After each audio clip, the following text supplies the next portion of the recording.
हो गया? Yes. Welcome to talking text book, the lecture of the chapter real number by Avinash Pathak, known as Pathak sir. Now in this chapter, we will be studying about how to do quick revision. कैसे हम revision करें और इस chapter में क्या चीज़ hard है, सबसे ज़्यादा हार्ड क्या है, कैसे पढ़ना है, इन चीज़ में।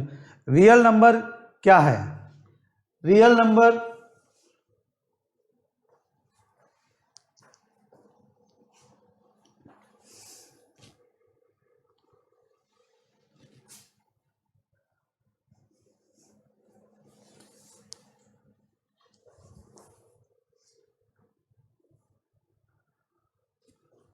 यस आप बनाएं।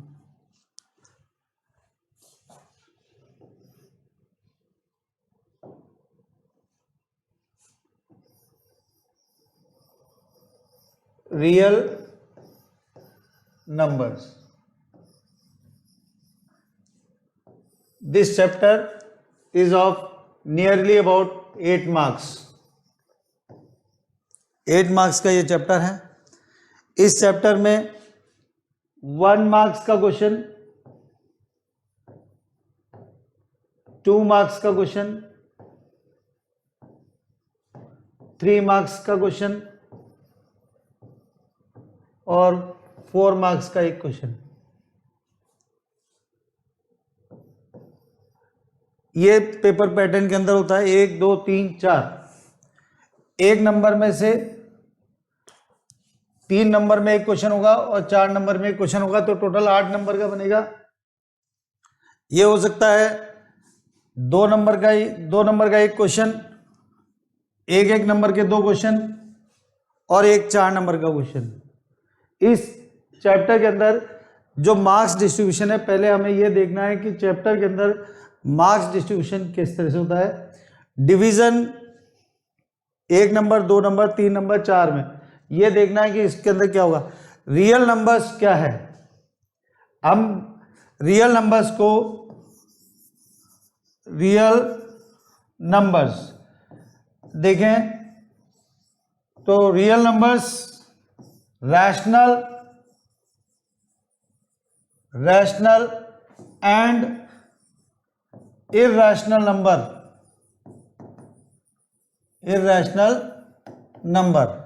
रैशनल और इरैशनल नंबर्स को रियल नंबर बोलते हैं। रैशनल नंबर्स में अगर हम बात करते हैं तो क्या है कि P/Q फॉर्म के अंदर होना चाहिए। Form P/Q, Q not equal to 0, P and Q are integers.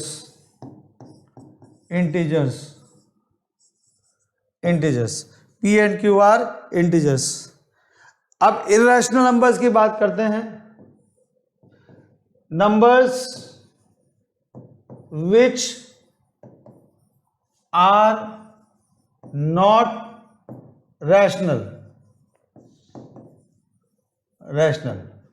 कहने का मतलब है रैशनल नंबर P/Q फॉर्म के अंदर होगा, Q 0 नहीं होगा, P और Q इंटीजर्स है।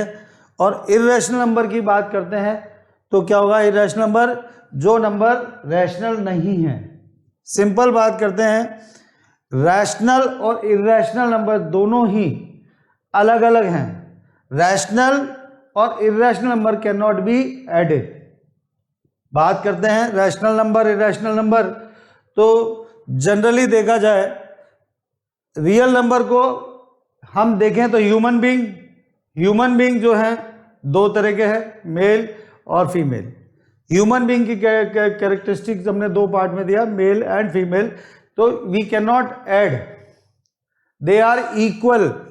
यू आर सीन दैट कि रैशनल और इरैशनल नंबर भी इसी तरह से है कि अगर हम बात करें मेल है 5 मेल है 6 फीमेल है, you can not add them. और ऐसे नहीं बोल सकते कि मतलब 11 मेल हो गए या 11 फीमेल हो गए। 5 मेल प्लस 6 फीमेल, ये ह्यूमन बींग्स टोटल हो जाएंगे। बट रैशनल नंबर जो है, रैशनल नंबर और इरेशनल नंबर मिलकर रियल नंबर बनाएंगे। अब इस चैप्टर में सबसे इजी जो पहला क्वेश्चन आता है 1 नंबर का, वो उसको देखना है कि with rational numbers can be represented in decimal form। अब डेसिमल फॉर्म हमारे पास दो तरह से होते हैं, टर्मिनेटिंग डेसिमल और non terminating decimal. Terminating decimal terminating decimal क्या है? रिमाइंडर 0, नॉन टर्मिनेटिंग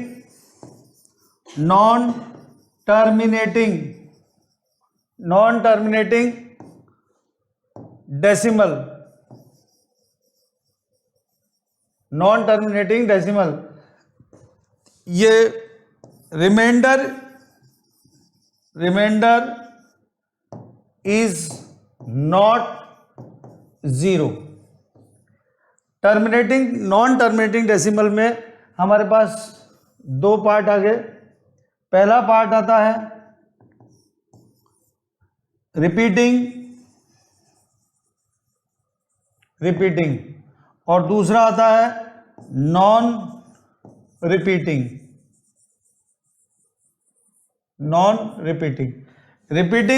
और नॉन रिपीटिंग को बात करते हैं तो 1.3 बार इस तरह से होता है, और नॉन रिपीटिंग के अंदर आएगा 1.303 और डॉट नीचे की तरफ। तो इससे क्या होता है? That is it is not completely divisible and that 3 is not repeating. तो नॉन टर्मिनेटिंग डेसिमल। और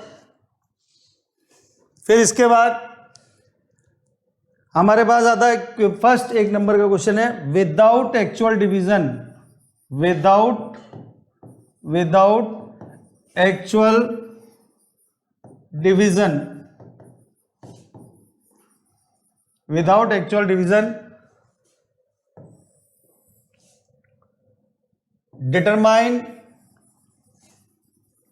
determine the rational number has terminating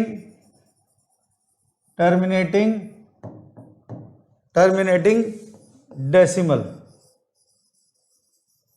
एक क्वेश्चन ये आएगा, without actual division determine the rational number has terminating decimal, and इसके साथ एक और add कर देंगे, and after how many places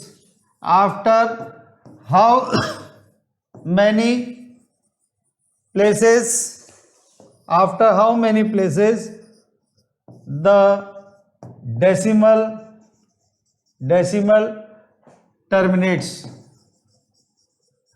ये दो क्वेश्चन मिलाकर एक क्वेश्चन बन गया है। पहला है determine the rational number has terminating decimal and after how many places the decimal terminates.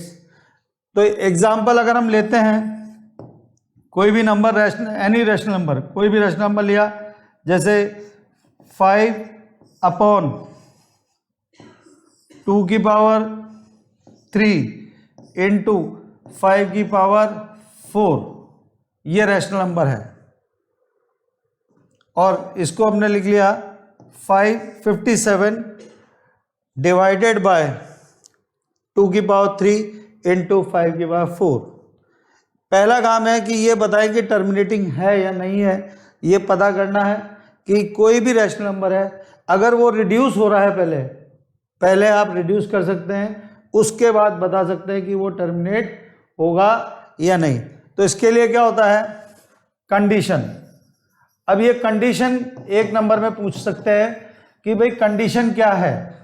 तो हमने क्या करा, कंडीशन P अपॉन Q है, Q के factors, prime factors of Q ये होना चाहिए 2 की पावर m इंटू 5 की power n।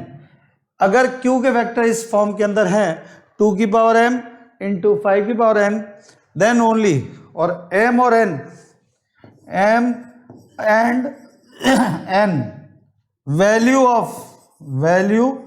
Of m and n positive integers. तो कहने मतलब है m 0 1 2 and so on, n 0 1 2 and so on.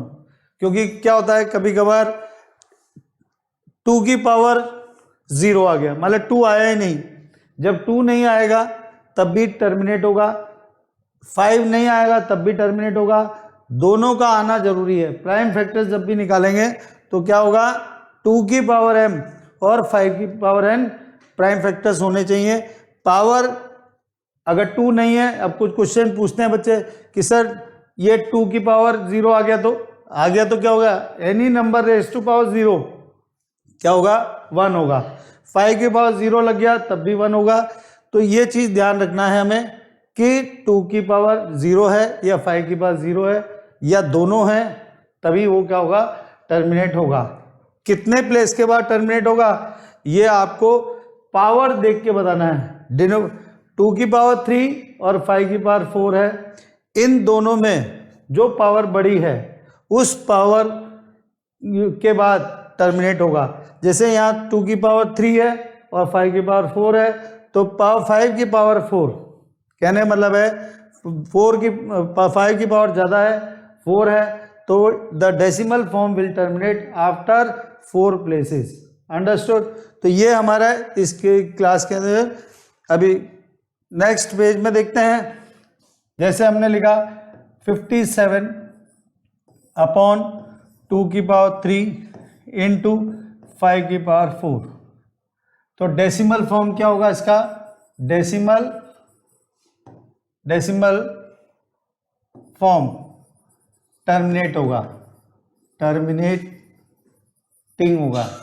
Decimal form terminating होगा after 4 places,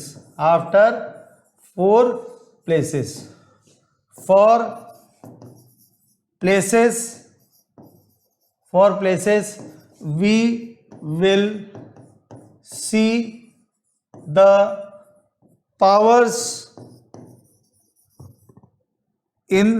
see the powers of the prime factors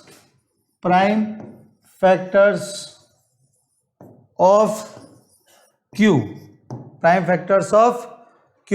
For places we will see the powers of the prime factors of Q. Now after that is how, so what you can say that 57 2 की power 3 into 5 की power 4. Now you have to, so what you will do, multiply by 2 and 2. So 57 into 2 will be 2 7s are 14, 2 5s are 10,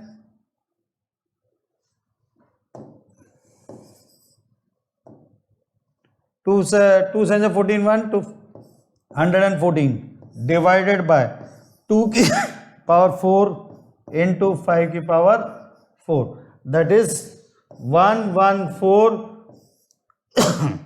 2 into 5 power 4, that is 114 10 की power 4.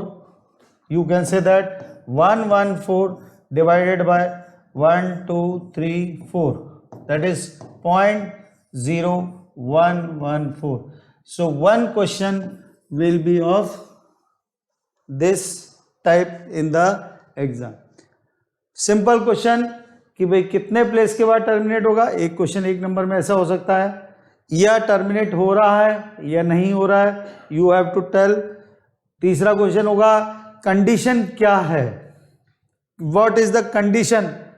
तो you can say that कि factors of denominator should be in the form of 2 की power m and 5 की power n, और m और n क्या होगा, दोनों पॉजिटिव इंटीजर होना जरूरी है.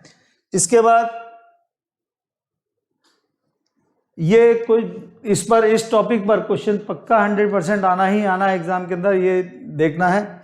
इसके बाद हमारे पास आता है कि हम देखते हैं इस चैप्टर के अंदर कि इरेशनल प्रूव करना, कि √2 √3 को इरेशनल प्रूव करना, √5 को इरेशनल प्रूव करना, ये चीज हमें ध्यान रखना है.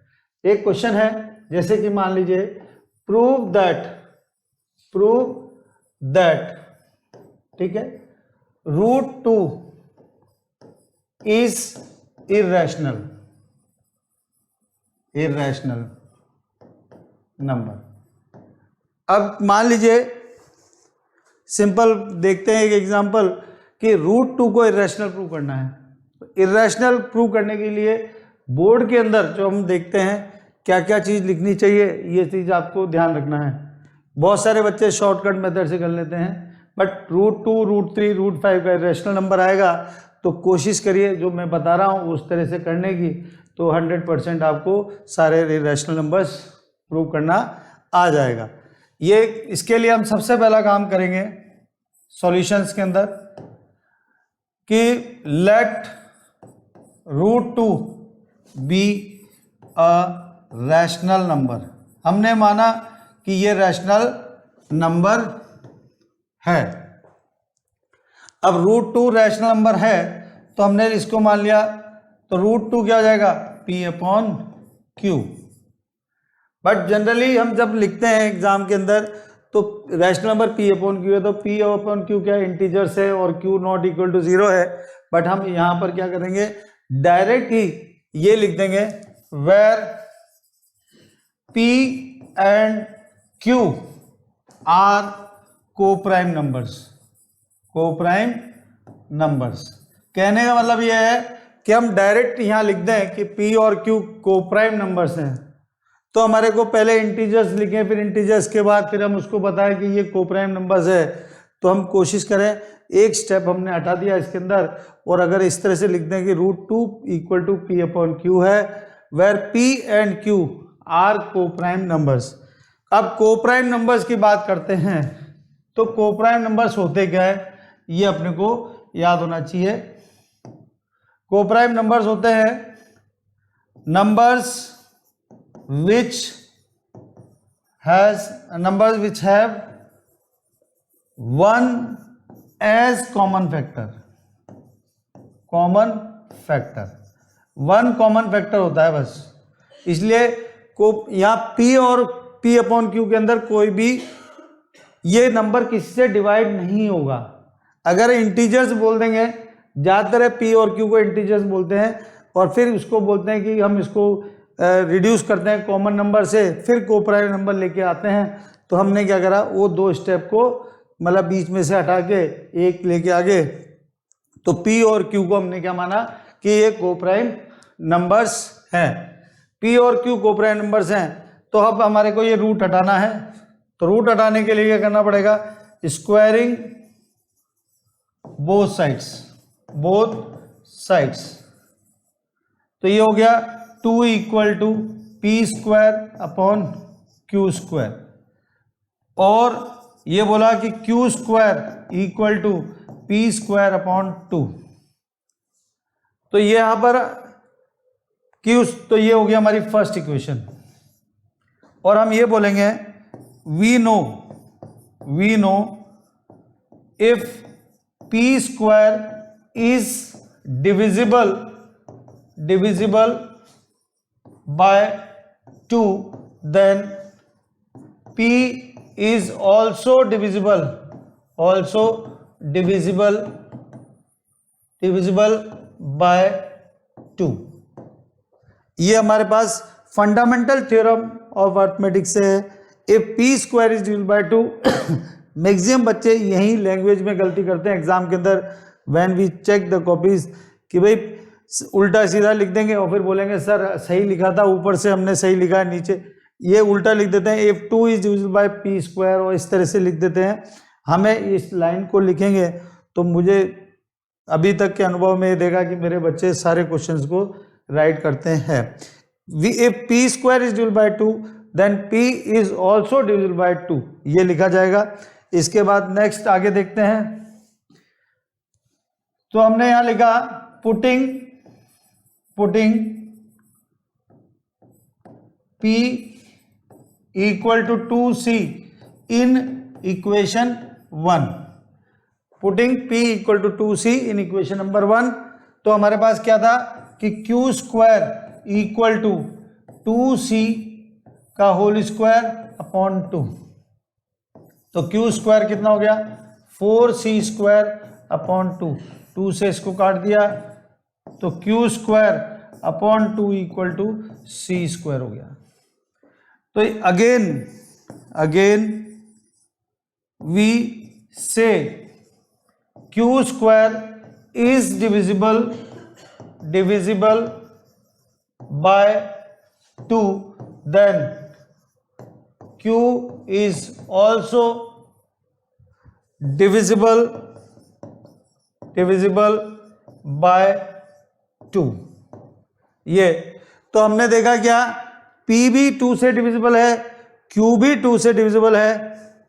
नेक्स्ट, तो now we conclude that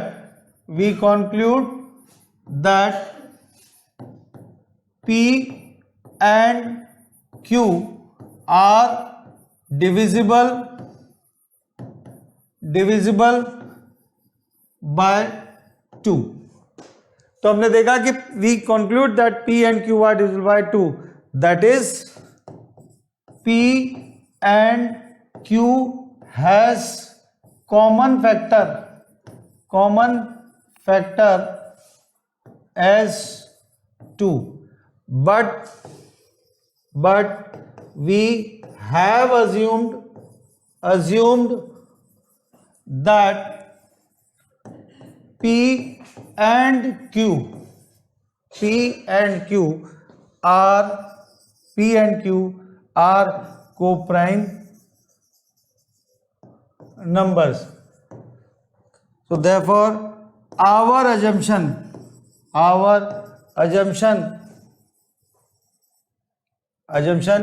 is wrong. Our assumption is wrong. Hence we say √2 is irrational. अगर हम एग्जाम के अंदर इस तरह से लिखेंगे तो इरेशनल नंबर, तो ये देखेंगे इतनी सारी स्टेप्स आपको इस √2 और √3, √5, √7, √11 कोई भी नंबर लिखें तो आपको आसानी से बिल्कुल याद हो जाएगा और तरीके से क्वेश्चन को, बट स्टेप्स जो मैंने बताई हैं उसी स्टेप्स से लिखेंगे तो कोई दिक्कत नहीं आएगी। तो ये चीज़ ध्यान रखना है कि √2 को प्रूव करना है, √3 को करना है, √5 को करना है, √7, √11 कुछ भी करें कोई दिक्कत नहीं आएगी। तो ये हो गया। इसके बाद इसके अंदर एक क्वेश्चन और जनरली देखने को मिलता है कि प्रूव दैट, इस तरह के भी क्वेश्चन होते हैं, प्रूव दैट कि 2 + √3 इज इरेशनल। अब ये जो क्वेश्चन है इरेशनल नंबर, यहाँ पर अब इस क्वेश्चन में बच्चे कंफ्यूज होते हैं कि सर 2 + √3 इरेशनल है तो हमें पहले √3 को इरेशनल प्रूव करना पड़ेगा क्या? अगर एग्जाम के अंदर क्वेश्चन में दिया गया है कि prove that √3 is irrational, then prove that 2 + √3 is irrational, then only we have to prove that √3 is irrational. Otherwise irrational number हमें डायरेक्ट बताना है कि इस क्वेश्चन को ज़्यादा स्टेप लिखने की जरूरत नहीं पड़ेगी कि भाई ये रैशनल कैसे है।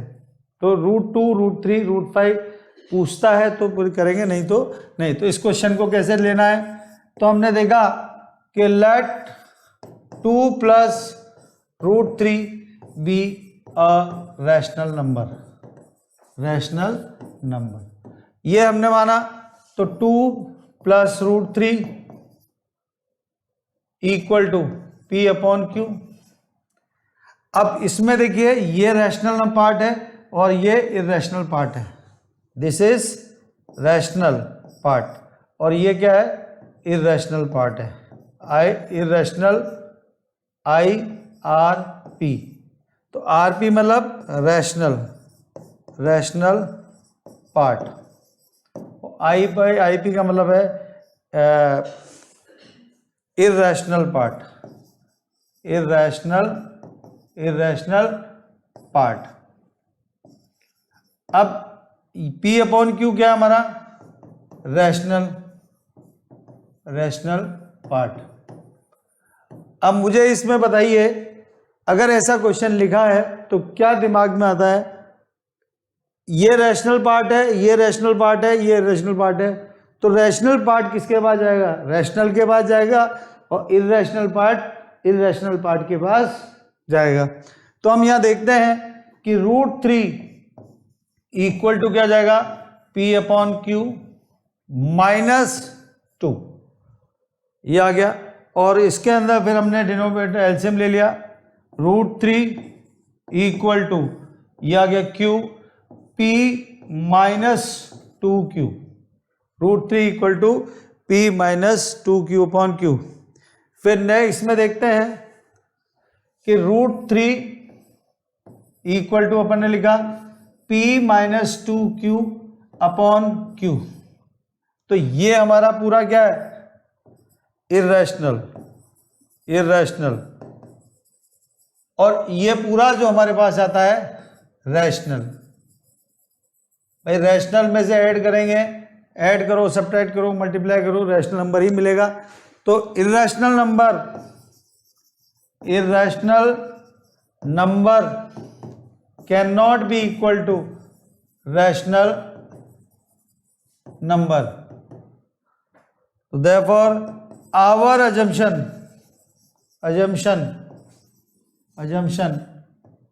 is wrong. Our assumption is hence we say √3 + 2 is irrational।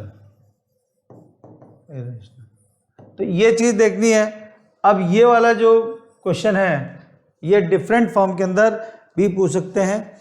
बहुत सारी जगह देखेंगे आप ऐसे लिखा होता है कि √P + √Q, इसको प्रूव करिए, या इसका होल स्क्वायर करना पड़ेगा। तो इसका होल स्क्वायर करेंगे तो क्या आएगा, P + Q +2 √PQ। अगर आपने इसको रैशनल नंबर मान लिया, ये हमारे पास A² हो गया, स्क्वायर मतलब करने पर, कहने मतलब है कि √P + √Q = A/B मान लिया।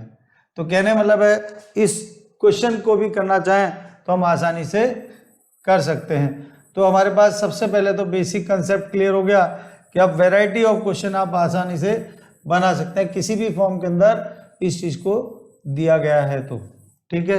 तो हमारे पास जैसे मान लीजिए क्वेश्चन ही आ गया कि प्रूव दैट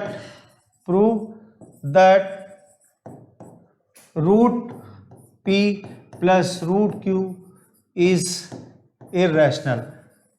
ये वाला एग्जाम के अंदर देखेंगे, मान लीजिए आ गया, तो इसमें भी क्या दिक्कत है मेरे को बताइए। इसको इर्रेशनल प्रूव करना है तो पहले माना कि ये रैशनल है। देखिए जनरल हम प्रैक्टिकल देखें इस क्वेश्चन में कि सर आप इसको रैशनल ही क्यों मान रहे हैं। देखिए हम किसी भी साइकेट्री के पास जाते हैं तो क्या देखते हैं, किसी भी डॉक्टर जो है साइकेट्री के पेशेंट को लेके जाते हैं तो बोलेगा कि सर देखो ऐसा है, मेरे घर वाले मुझे पागल समझते हैं, मुझे मेरे घर वाले सब पागल समझते हैं, तो साइकेट्रिक कहेगा कि नहीं तुम बहुत सही हो, तुम्हारे घर वाले सारे पागल हैं। ये चीज़ ध्यान रखिए। और उसके बाद वो उनसे डॉक्टर साइकेट्रिक बात करता रहता है और बात करते करते ये पहचान लेता है कि ये इतने % पागल तरह की बातें कर रहा है। तो क्वेश्चन में पहले इरेशनल प्रूव करना, तो माना कि ये रैशनल है। अगर रैशनल है तो उसको सेटिस्फाई करना चाहिए, नहीं करता है तो फिर हम उसको बता देते हैं कि ये इरेशनल है। तो इसलिए कोई भी क्वेश्चन आता है, आप किसी भी वैरायटी ऑफ क्वेश्चन देखेंगे तो रिफ्रेशर्स भी खोल के देखेंगे, एक्स्ट्रा क्वेश्चंस भी देखेंगे, तो हर क्वेश्चन आपको ईजी लगेगा। तो ये भी क्वेश्चन ऐसा हो गया।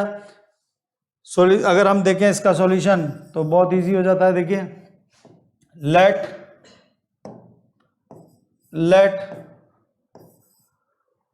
Root P plus root Q be a rational. देखिए ये हो गया रैशनल नंबर पढ़ा था हमने, ये आ गया। तो क्या होगा, therefore root P plus root Q equal to A upon B. Squaring both sides, तो क्या हो गया, root P plus root Q whole square equal to A square upon B square. तो हमने यहां देखा कि p plus Q plus 2 root P Q equal to A square upon B square.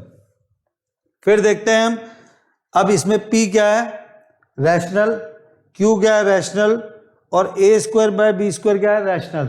मैंने पहले भी क्वेश्चन में बताया था, रैशनल वाला रैशनल के बाद जाएगा ही जाएगा। तो हम देखते हैं नेक्स्ट पेज में कि under root P Q equal to A square upon B square minus P minus Q, ये आ गया। तो फिर हमने क्या करा, एलसीएम लिया इसको, बी स्क्वायर, तो A square minus B square P minus B square Q, और ये हो गया 2 अंडर रूट पी क्यू। तो हम यहाँ पर वापस लेके आएंगे, P Q can be written as A square minus B square P minus B square Q upon 2 B square. तो ये क्या हो गया, ये इरेशनल, ये हो गया इरेशनल नंबर, और ये पूरा क्या हो गया, रैशनल नंबर हो जाएगा। तो irrational number can not be equal to rational number. तो therefore our assumption is wrong. Our assumption is wrong. Hence, we say root p plus root q is irrational. देखिए हमने क्या करा, सिंपल, इसमें ये टॉपिक सबसे हार्ड है इस चैप्टर के अंदर। हम देखते हैं ये लास्ट एक्सरसाइज है, और लास्ट एक्सरसाइज में और फर्स्ट एक्सरसाइज दोनों हार्ड है। सेकंड एक्सरसाइज जो है बहुत इजी है, और ज़्यादातर क्या करते हैं सब लोग इजी से चालू करते हैं। हमने इस चीज़ में टॉपिक में देखा कि सबसे पहले हमने लास्ट से चालू किया। लास्ट से चालू करने से क्या होता है कि हमने उस क्वेश्चन के बेसिक चीज़ को समझा कि भाई क्वेश्चन कैसा होगा, क्योंकि ये लेक्चर जो है खाली रिवीजन क्लास के हिसाब से है, इसलिए हम इतनी जल्दी इस चीज़ को ले रहे हैं। नेक्स्ट हमारे पास आता है इस चैप्टर के अंदर HCF एंड LCF। ये बहुत HCF और LCM ये दोनों का एक क्वेश्चन फिक्स होता है, एग्जाम के अंदर आएगा ही आएगा। ये एक नंबर पे भी टच करता है, और HCF का हर बच्चे को मालूम है फुल फॉर्म, HCF है हाईएस्ट कॉमन फैक्टर, ये होता है हाईएस्ट कॉमन फैक्टर। और LCM जो होता है ना, लोएस्ट बोलते हैं, लीस्ट बोलते हैं, कॉमन मल्टीपल। एचसीएफ और एलसीएम पर क्वेश्चन फिक्स है एग्जाम के अंदर, 1 नंबर में आता है, 2 नंबर में आता है, ये फिक्स है। तो इसके लिए हमारे को क्या होता है, एचसीएफ हमारे पास देखिए छोटी क्लास में भी हमने पढ़ा हुआ है, एक होता है long division method, long division method, और एक होता है prime factorisation method, factorisation method. ये हमारे पास दोनों मेथड हमारे को इस चैप्टर में आने चाहिए। लॉन्ग डिवीजन मेथड भी हमारा क्या है कि छोटी क्लास में पढ़ा है, बट उसको है ना लॉन्ग डिवीजन मेथड को इन्होंने चेंज कर दिया और किस में कन्वर्ट कर दिया है, यूक्लिड डिवीजन एल्गोरिथम के अंदर। लॉन्ग डिवीजन मेथड को जो फर्स्ट चैप्टर के अंदर फर्स्ट एक्सरसाइज के अंदर दिया गया है, यूक्लिड डिवीजन लेमा या यूक्लिड डिवीजन एल्गोरिथम के अंदर लॉन्ग डिवीजन मेथड यूज़ किया है। सेकंड के अंदर प्राइम फैक्टराइजेशन मेथड यूज़ किया है। अब लॉन्ग डिवीजन मेथड में भी बच्चे गलती करते हैं, तो इसमें बोर्ड के अंदर हमें ध्यान रखना है कि एचसीएफ कैसे निकालना है। अगर दूसरा एक और इसके अंदर है वो है वी नो, एक और चीज़ हमें इस फॉर्मूले के अंदर चैप्टर में याद होनी चाहिए, we know HCF into LCM equal to product of 2 numbers. ज़्यादातर हमारे जो अभी तक के क्वेश्चंस आते हैं वो 2 नंबर के लिए आते हैं, 3 नंबर का हमारे सिलेबस में है नहीं, बट हम HCF into LCM equal to product of 2 numbers, इस पर भी बेस एक क्वेश्चन आता है। एचसीएफ दिया होगा, प्रोडक्ट ऑफ 2 नंबर दिया है, हम एलसीएम निकाल सकते हैं। कुछ बच्चे बोलते हैं सर एचसीएफ निकालना है, एचसीएफ दे रखा है, एलसीएम दे रखा है, एक नंबर दे रखा है, दूसरा नंबर निकालना है, वो भी एक क्वेश्चन बन जाता है। तो इस दोनों एचसीएफ कैसे निकालना है ये दिमाग में बैठा के चलेंगे, लॉन्ग डिवीजन मेथड से निकालना है या प्राइम फैक्टराइजेशन मेथड से निकालना है। HCF into LCM equal to product of 2 number. But इन सबसे पहले एक सिंपल 1 नंबर का जो क्वेश्चन एग्जाम में टच करता है एचसीएफ के ऊपर, वो हमें क्या मालूम होना चाहिए, एक तो प्राइम नंबर्स मालूम होने चाहिए, प्राइम नंबर्स फर्स्ट, दूसरा है कंपोजिट नंबर्स, ये जानकारी मालूम होनी चाहिए। ये सब हमने 9th में पढ़ा है नंबर सिस्टम के अंदर, और नहीं पढ़ा है तो मैं बताता हूँ प्राइम नंबर्स क्या होते हैं। अगर हम बात करते हैं numbers which are divisible, numbers which are divisible by 1 and itself only, 1 and itself only, writing ठीक है, itself only। तो एग्जाम्पल अगर हम देखते हैं तो 2, 3 है ना, 5, 7, 11, 13। अब एग्जाम में बोर्ड के अंदर ये देखना है 1 से लेकर 100 तक के प्राइम नंबर्स हर बच्चे को याद होने चाहिए कि भाई कौन कौन से प्राइम नंबर्स होते हैं जनरली। दूसरा आता है कंपोजिट नंबर, नंबर्स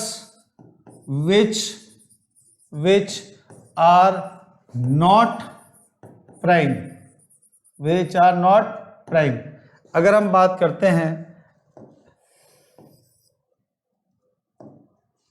एग्जाम्पल, तो इसके अंदर आ गया 4, 6, 8।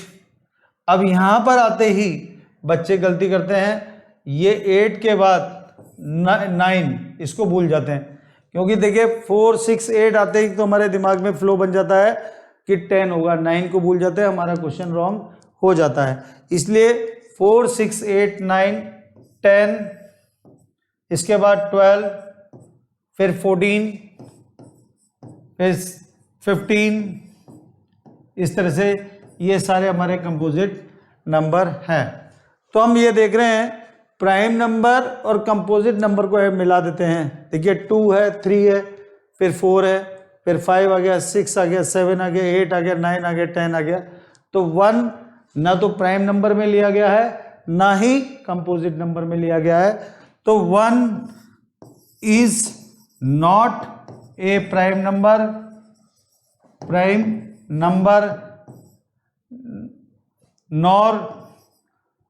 Nor a composite number. Generally क्या होता है कि बच्चे 1 को ऐड कर देते हैं, इसलिए ये चीज हमेशा ध्यान रखें, प्राइम नंबर कंपोजिट नंबर की बात करें कि 1 is not a prime number nor a composite number.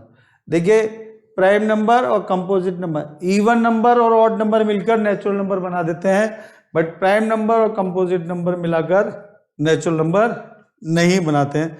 तो प्राइम नंबर और कंपोजिट नंबर आपको याद होना चाहिए, ठीक है। इसके बाद प्राइम नंबर कंपोजिट नंबर हो गया, तो क्वेश्चन आएगा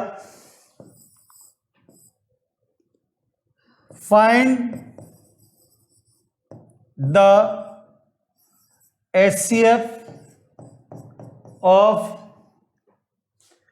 smallest prime number and smallest composite number. एक नंबर में एक कंपोजिट नंबर। ये क्वेश्चन जो है ये क्वेश्चन नंबर 1 है। सॉल्यूशन ये से लिखने की आदत डालें। Solution question number 1, HCF of smallest prime number और स्मॉलेस्ट कंपोजिट नंबर। ये एक नंबर में क्वेश्चन है, तो हमारे को मालूम होना चाहिए first smallest prime number is क्या है, देखेंगे यहां पर लिखा हुआ है 2, तो हमने लिख दिया 2। स्मॉलेस्ट कंपोजिट नंबर इज क्या आएगा 4। Smallest prime number is 2, smallest composite number is 4। तो HCF देन HCF ये लिखा किसका 2 और 4 का, तो कितना आएगा इक्वल टू 2। ये हो गया। अगर LCM पूछता है तो हम LCM भी बता सकते हैं कि LCM 2 और 4 का क्या होगा, मतलब 4 होगा। तो इस तरह से क्वेश्चंस होते हैं। एक नंबर में पूछा जाता है कि HCF of smallest prime number and smallest composite number क्या है। कभी कभी ऐसा भी क्वेश्चन पूछा जाता है। Thank you.